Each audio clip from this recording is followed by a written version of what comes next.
Espera, que te pongo un pie. Los dos de los dos. Déjame decirlo.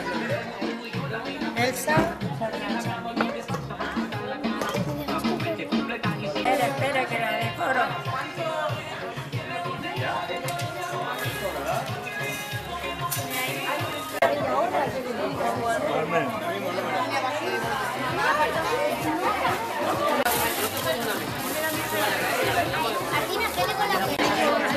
No toco más.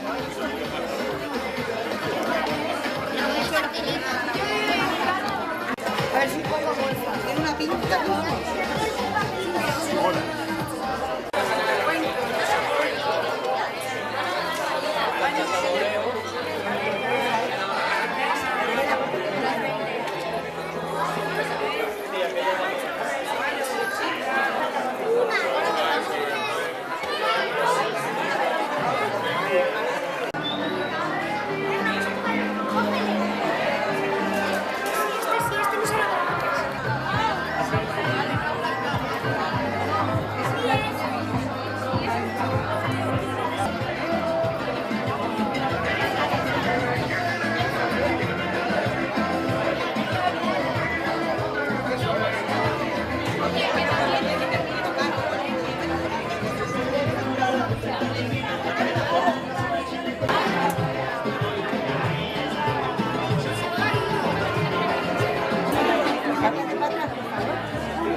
Cuando llegues a la última no tienes paladar, ya lo verás.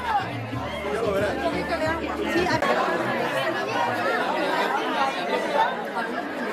Echaros para atrás un poquito, porfa, anda. Pero ha habido dos que nos han gustado más, que son estas dos primeras. Que son la número, la 5 y la 3. Juan Delgado y Jacobo Delgado. Y Candela, Rosa y Vera. Muy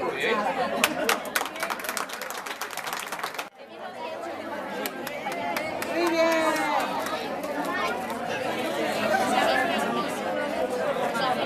Este para Candela, Vera y...